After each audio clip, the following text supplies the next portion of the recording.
Hi there, I'm Dean Heskin, President and CEO of Swiss American Trading. Thank you for tuning in to this most recent episode of our podcast, The Secret War on Cash.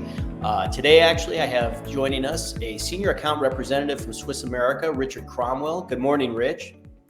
Good morning, Dean. A little tired today. Got some allergies watching the debate last night. I don't know if you saw that. We were watching the RNC debate.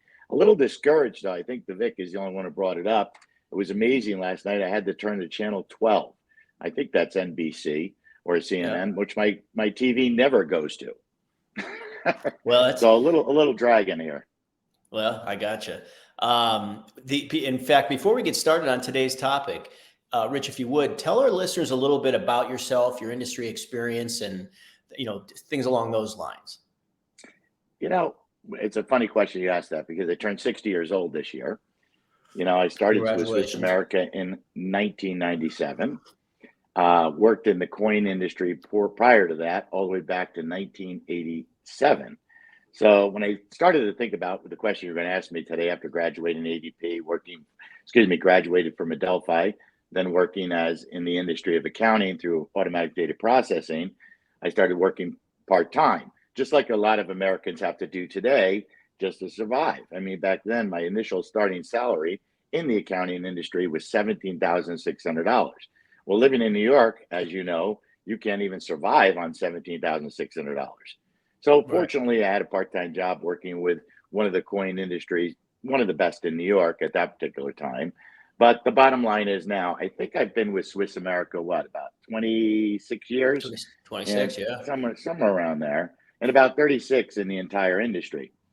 But, I was shocked, when you asked me that question, because number one, I have clients. It's funny that you asked me that, call in all the time, and they're always, whether it's 5 years old client or 10-year-old client or 20-year-old client, their first thing to me is, Rich, you're still there? Which is a testament. Well, in a few years, it's probably going to be you're still alive. I mean, that's probably no doubt about it. They're like, so I don't know, who knows? But the bottom line is, we like to say around here at Swiss America, some of these senior brokers, that we have trees in our parking lot older than most of these new companies that you hear on TV, radio, media, things of that nature.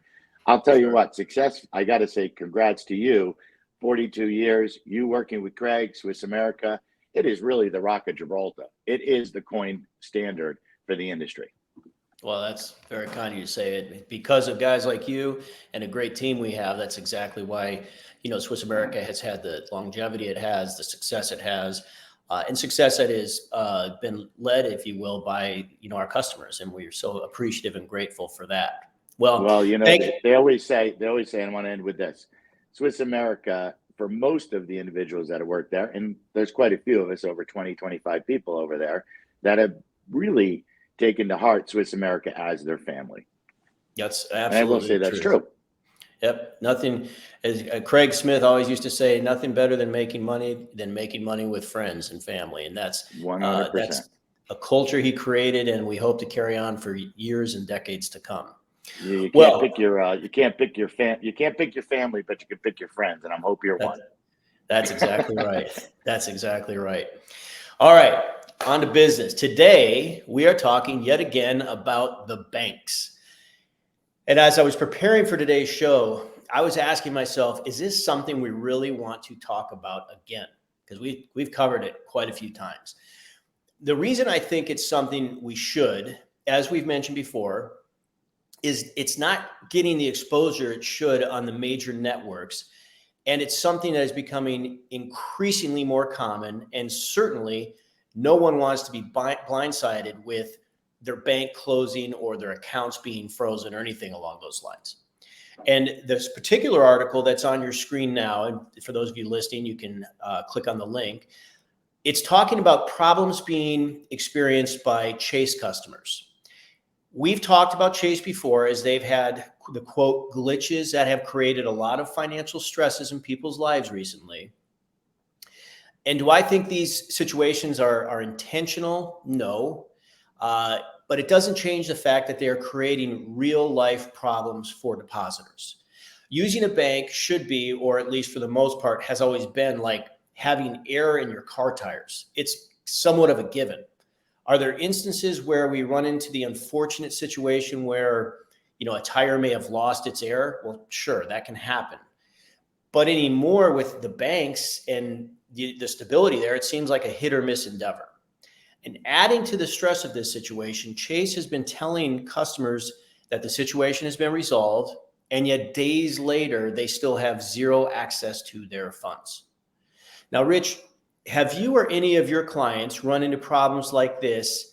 And I guess second to that, what can people do about this, if anything? Dean, when I was, like you said, researching for this podcast today, I looked back and I said, this almost dates back to 2018. And what I mean by 2018, you can see a New York Times article about banks closing little without any information and warning to their customers. They've had over 640 suspicious activity reports, and who knows what's a suspicious activity report. But the problem is they have examined over 16 million of these different reports over the course of the last couple of years. Most of these reports, and at the end of the day, only 4% of them actually become problems. And what I mean by problems of whether it's cash transactions, whether it's drugs, I mean, this dates back all the way to, if you're older like myself, you remember the cash transaction reportings we had to implement, and that was to stop the drugs coming in basically from Miami and things of that nature. So these were policies that were instituted originally basically to stop the drug cartels. We've all watched Scarface, and that was obviously to stop them from putting money into the bank. The problem that we're having right now, though, especially with Chase, which I found this very, very interesting, there's a new terminology out there, Dean, and I don't know if you're familiar with this, called de-banking cancel culture. And what does that really mean? What is a de-banking cancel culture? That basically is where the bank gets to choose whether you, Dean, or Rich Cromwell here, basically is going to be allowed to have a deposit at their bank. Is our thought process, is our voting, is our political issues, is our culture the same as what Chase wants us to be? Not what we want to be, but are we part of that bank? I remember going back, and as I was researching this, and everybody forgot about this because it was 2021, the NCRF, which was one of the conservative 501c corporations that we had as a national, republic backing, had their account closed in 2000 for no apparent reason. They just went out and closed the bank. So it's not just individuals, is my point. Right. It's also nonprofit organizations. Why they closed it? Well, weeks after they tried to close that, they stonewalled the answer for a number of weeks. So they finally came back basically to the NCRF, and they said, disclose the list of donors to us that have more than 10% of your operating budget. Hand over all of your political candidates and who are supporting you. Divulge criteria. The whole point of this subject is, why does the bank even need that information? Because that information has nothing to do with the responsibility of the bank and its account holder, vice versa. It's not even relevant to any banking regulations or currently laws that are out there. This is not the only institution out there, whether it's Chase, whether it's Fidelity, that's going to threaten the freedom in the Information Act of what you do at your bank.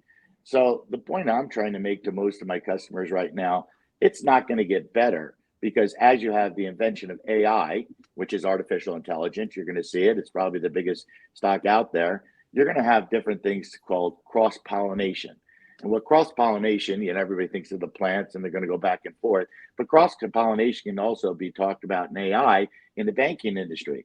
Is it going to be so far-fetched from them at this point to say, well, Rich, you're now 60. Like I said, it was my birthday.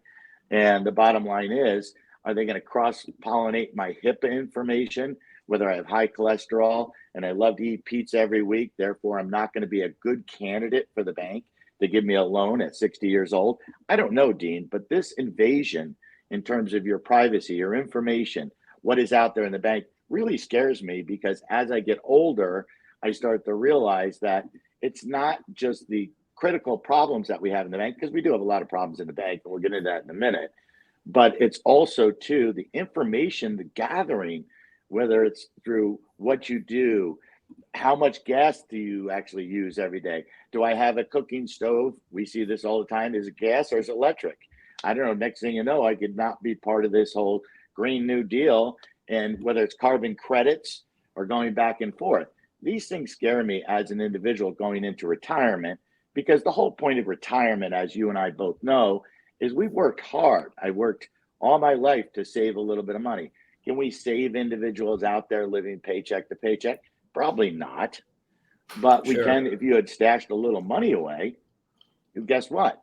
That money is important to you and to your family, whether you're going to pass it on or whether you just plan on living with the longevity we have now out there, what's 82 for men and 85 for women in terms of age. We have to make these savings last.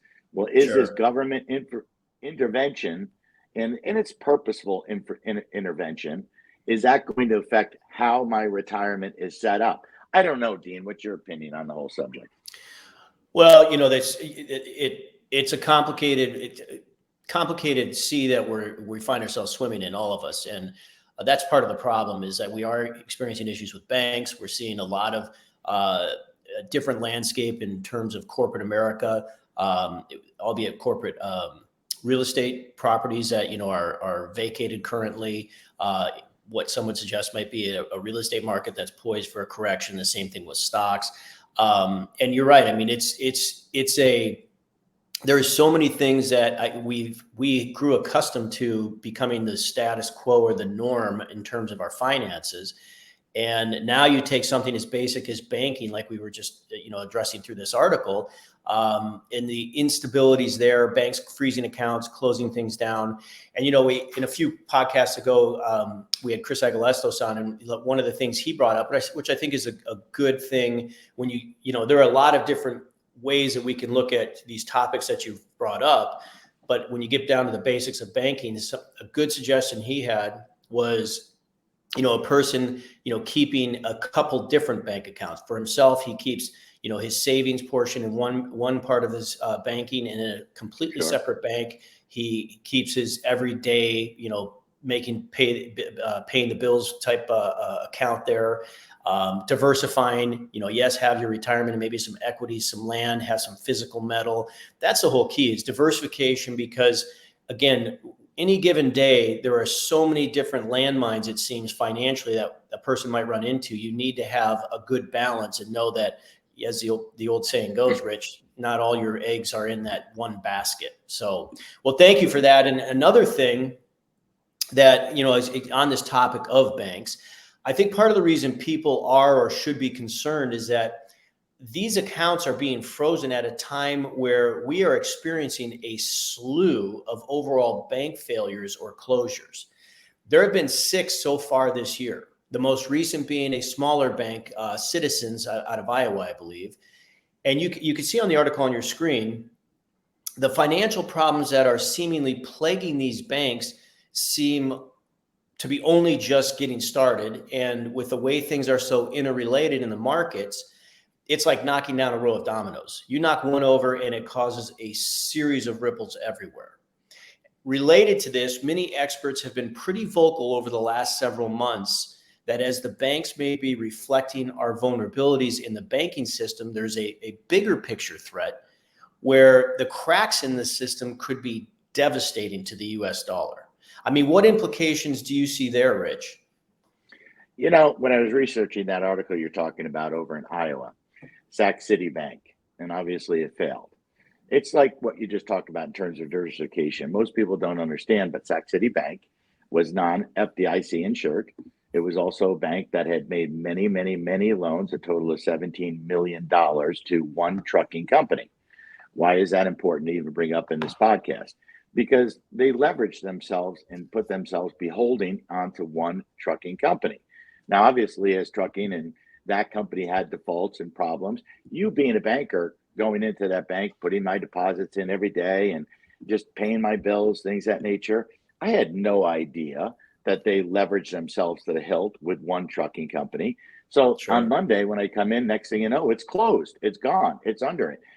The banks will not disclose to the individual how much risk they're taking, where their liabilities are. You as a depositor, the minute you put that money in, say I put that money in Sac City Bank, I gave them, I don't know, $10,000. I thought, well, my money is safe. It's there. Well, lo and behold, out of that $10,000, which the bank's dirty little secret and no one wants to ever talk about, the minute you put that money in the bank, it's gone. It's gone. They've already lent 9 of those dollars out to, in this particular case, a trucking company. I didn't approve that. I didn't want that trucking companies. I didn't make that investment. It's kind of like we saw this week as well. WeWeb, a big company, it went bankrupt, $47 billion. Everybody thinks, well, it's just another company bites the dust, as you said in many, many times. Well, it's not just another company biting the dust. That's $47 billion. Somebody invested in that company. Somebody had put their money into that company. And whether it's for the factor that, because of COVID or it just didn't work out and no one wants to live in New York, they don't want to live in Seattle, they don't want to live in here because of whether it's crime, whatever is happening, that problem. The fact of the matter is that was a company just 6 years back that had probably the most promise of profitability, as well as basically high-tech nature of the beast, was going to be the thing to invest in. Did you invest in that? Some people did, because there's $47 billion gone, vanished from the entire stock market because that company went under. And people don't understand the importance of that. When you have insolvency with the bonds, you have commercial real estate defaults that are coming down the road. We have zombie corporations and defaults that are coming down that we don't even know about, such as this Iowa banking. We have auto loans at an all-time high. Defaults are going left and right, decreasing the price of the value of the car when they take it back or repo it. We have credit swaps again. We have credit card defaults that are coming. I don't know if you know this, but unfortunately, right now we've booked over $1 trillion in credit card debts.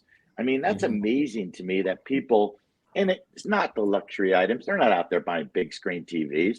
They're paying for groceries, food, things of that nature, just so they can survive. It was funny, as I was watching the RNC last night, they gave a great analogy. It's not pulling that card up to the register. Now they have to pull things out of that cart just to make sure that they can afford to pay the bill. It's shameful. The icing on the cake to me, though, after looking at this whole thing, who is Chase? We have Jamie Dimon. Jamie Dimon, obviously the godfather of Chase, things of that nature. What has he done? Watch what they do, not what they say. He took and sold over 1 million shares of stock of Chase Bank.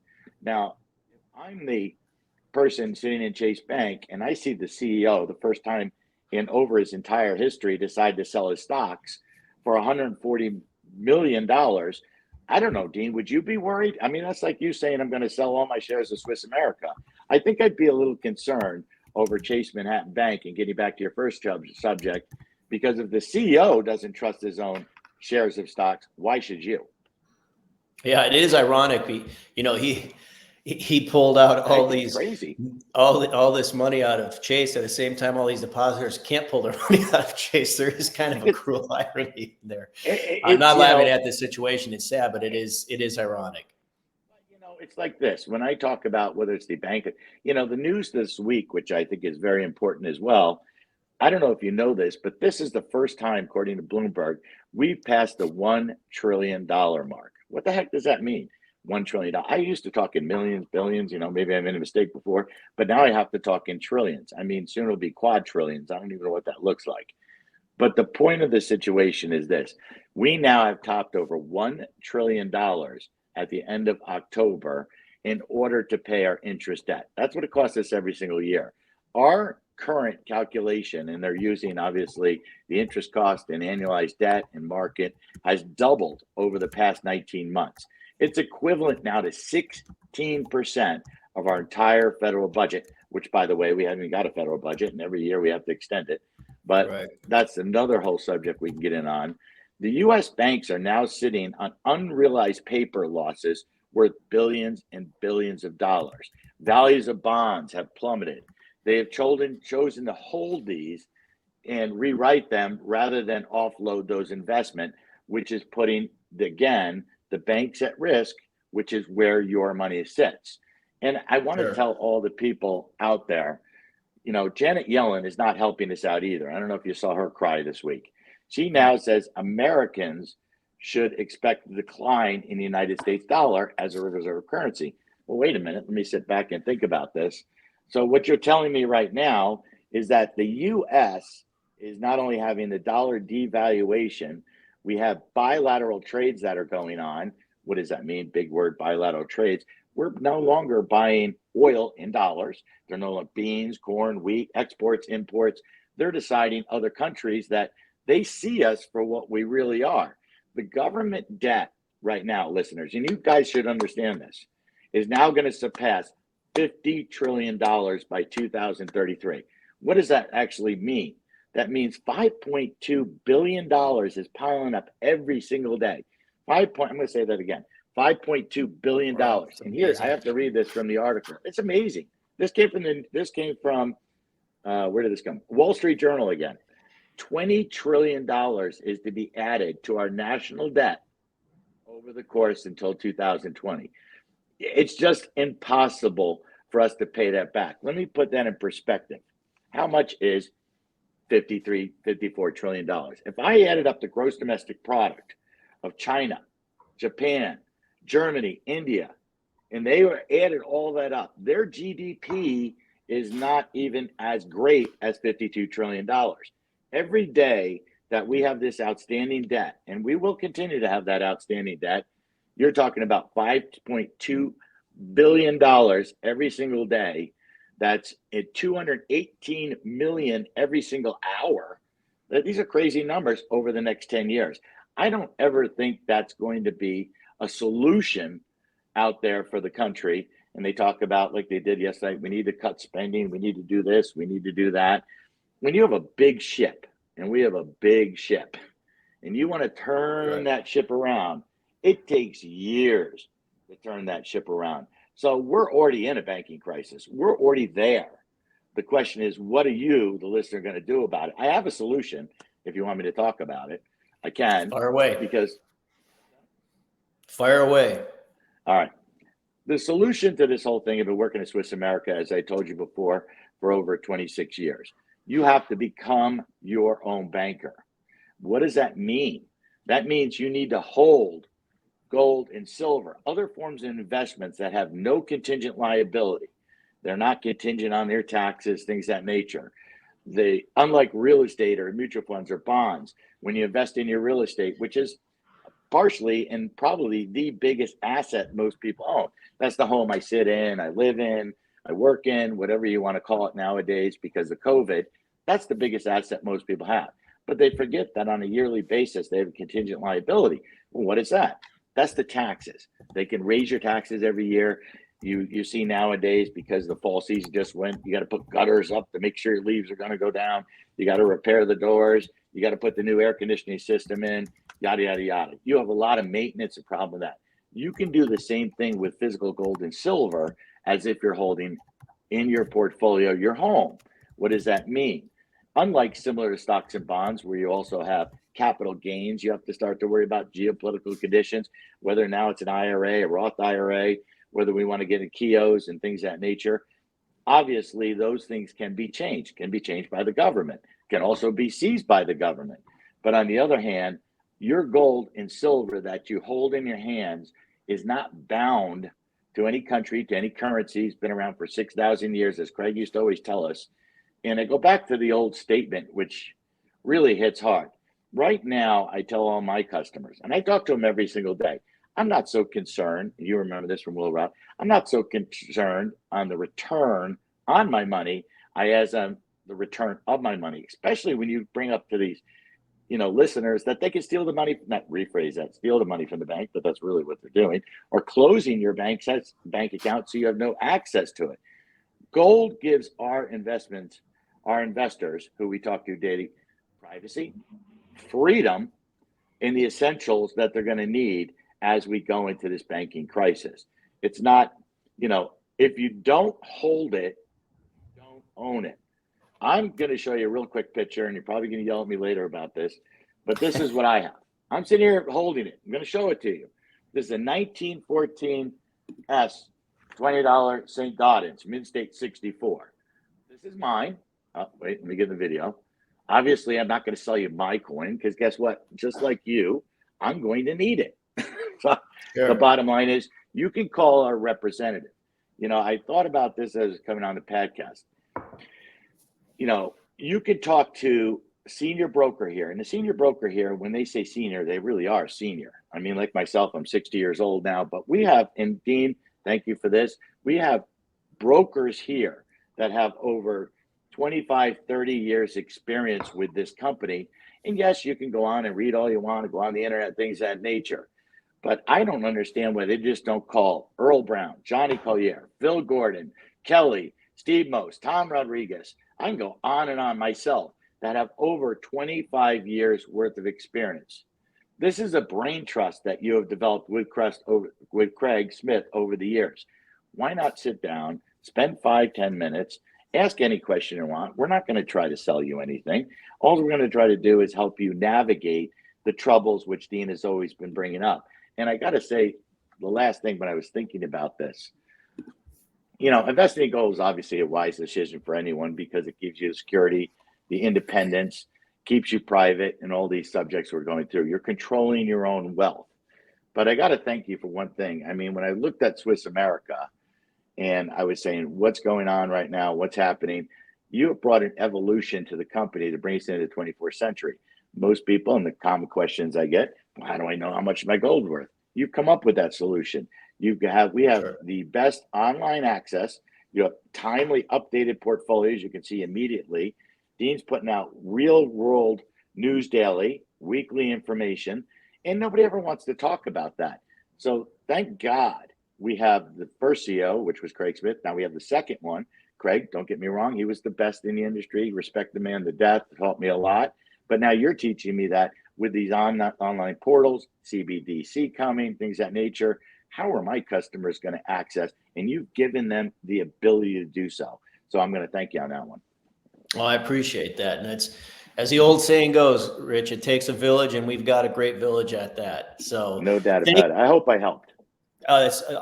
It's all, forgive the expression, it's all gold that you've given everybody. So thank you for that. It's been a pleasure having you here today. And for those of you tuning in, thank you so much for doing so. You've seen on your screen, and as Rich just mentioned, you can contact our offices to get a copy of the Secret War Report. You can even get a copy of the book that I co-authored with Dr. Jerome Corsi about the historic gold rush. Or if you're just looking for general information, how to protect maybe your retirement savings through an IRA, or just how to get physical gold or silver outside of an IRA. We have information on all of that. And as Rich mentioned, there's no charge for it. You can talk with one of our representatives. And if upon getting information, upon having those conversations, you think this is a path that you and your family financially should be going down, we're here to help you with that as well. So again, I'm going to thanks leave you with this. Be your own banker. Get your gold before you can't get the gold. Amen. Amen. So thank you so much. And for those of you tuning in, please follow us on social media. We'd love to stay in touch with you. And if you haven't subscribed to this podcast, please do so. We'd love to see you each week, or each episode, I should say. And please do feel free and comment, because we'd love to also, have you hear what's on your mind and give you some thoughts and feedback, perhaps, or some kind of a dialogue there. So again, I'm Dean Heskin. This has been Rich Cromwell as well. Thank you for tuning in. And as they say, until next time.